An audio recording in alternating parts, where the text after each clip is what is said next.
Ranger James stands in the front of the museum at Kennesaw Mountain National Battlefield Park, flanked on both sides by large profiles of the major players in the Atlanta campaign. To his left is the Union, showing faces of Abraham Lincoln, William T. Sherman, and Ulysses S. Grant. On the right is the Confederacy, showing pictures of Jefferson Davis, Joseph Johnston, and John Bell Hood. Howdy folks, welcome to Kennesaw Mountain National Battlefield Park. My name is James. I'm one of the interpretive rangers here at the park.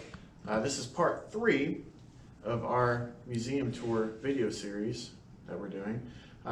Previously we kind of went through the war, talking about the bombardment of Fort Sumter and then highlighting some of the key battles leading up to 1864 in the Atlanta campaign. And this is where our story begins. So the most interesting part of history is the story behind it. So what we've done is we've developed what's known as the big headroom. And you can guess why we call it that. There's lots of big heads here, both figuratively and literally. What we're going to do is we're going to start over here with the northern side of things. What you'll see in the background, you'll see Abraham Lincoln, 16th President of the United States. As mentioned previously, leading up to 1864, it's a very tumultuous year for the Union. What he's needing is a massive victory in order to cement his re-election chances in 1864. This has been a long, really sort of hard war for the Union Army, and some people are beginning to lose faith in him. The Democrats who are running against him in 1864 are vying for a negotiated peace with the Confederacy. So even if that means sitting down, talking it out, and recognizing them as a separate nation. Lincoln wants peace through unity, and he needs that through victory. The man beside him is Ulysses S. Grant. Now, he's newly appointed to a position in March of 1864. He's actually going to be the general-in-chief. That particular position is really, really important. The first time that it's been filled since the Revolutionary War, since George Washington. He is in command of all Union forces on the field of battle. And he's going to kind of come at this problem and sort of attack it. In fact, Lincoln, he mentions, I can't lose this one. He actually fights, describing Ulysses S. Grant.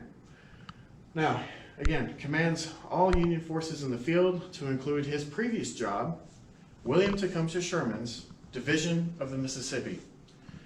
Now, William T. Sherman is not the commander of an army.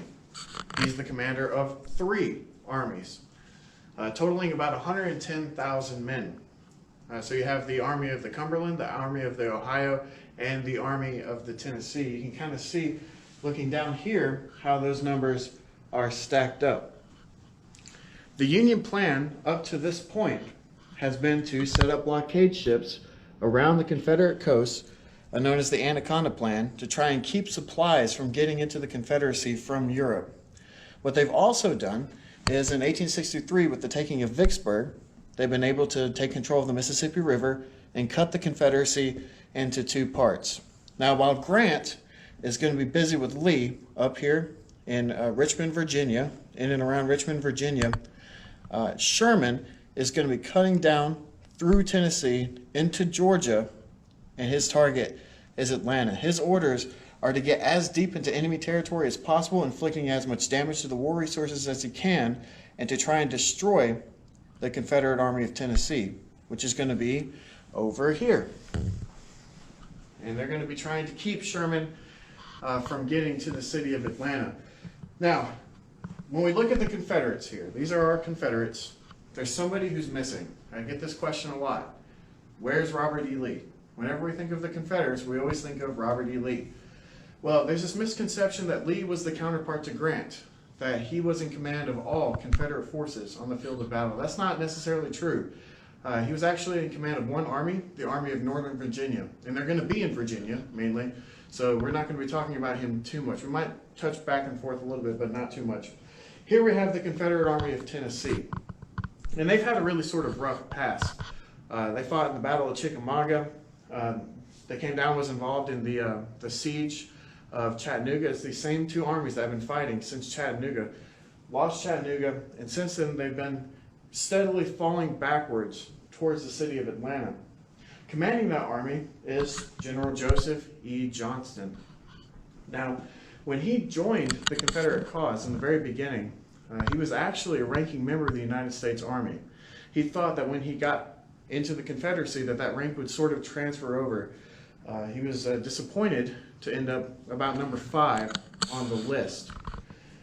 He and, in the background, you can see President Jefferson Davis, first and only president of the Confederate States of America. They've got a lot of bad blood against each other, going as far back as West Point, where they got into a fight over a girl, supposedly. Davis won, but since then, going into the Civil War, we've had that issue with the rank. We've also had an issue. He was the original commander of the what would become the Army of Northern Virginia that Lee is commanding. He would lose that command after being wounded in Seven Pines. And he was losing a lot of ground in 1862 with that army moving back towards the Confederate capital of Richmond before he lost it to Lee. In 1863, he's largely blamed for the capture of Vicksburg, for not sending reinforcements to the Confederate commander there and helping out the city. And then here in 1864, he is once again losing a lot of ground as he's making his way, as Sherman is outflanking him left and right, making his way towards the city of Atlanta. His men absolutely adore him. He was able to come in, kind of pick up the scraggling mess of the Confederate Army after the loss at Chattanooga, to get them fed, get them better equipped for this fight. But again, he's facing off against Sherman, and he's outnumbered anywhere between 2 to 3 to 1 at this point.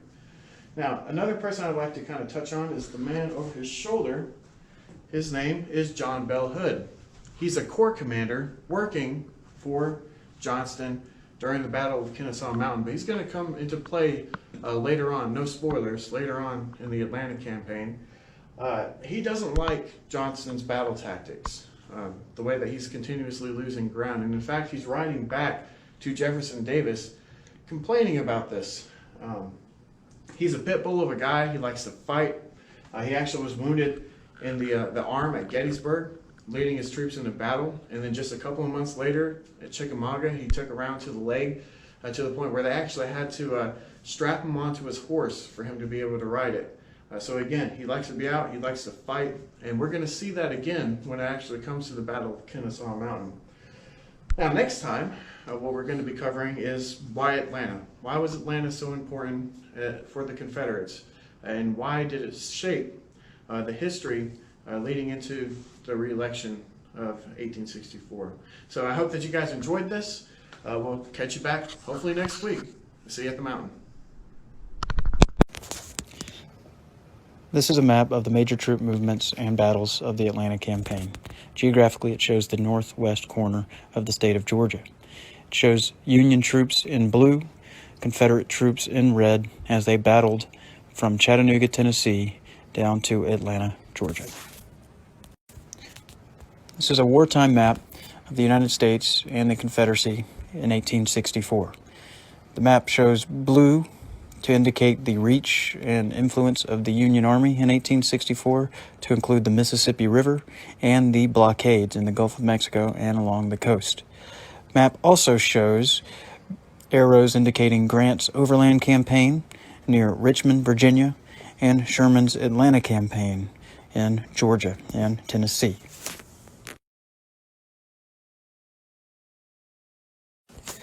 A series of 3 graphs showing the breakdown of Sherman's larger 3 armies. His 3 armies included Schofield's Army of the Ohio, McPherson's Army of the Tennessee, Thomas's Army of the Cumberland. The graph shows how many cannon and roughly how many men each army contained. Schofield's Army of the Ohio had 13,559 men with 28 cannon. McPherson's Army of the Tennessee had 24,465 men with 96 cannon. And Thomas's Army of the Cumberland was by far the largest, with 60,773 men and 130 cannon.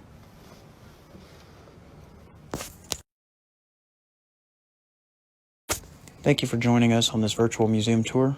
We hope you enjoyed it. Next time we will discuss logistics and why Atlanta was deemed important.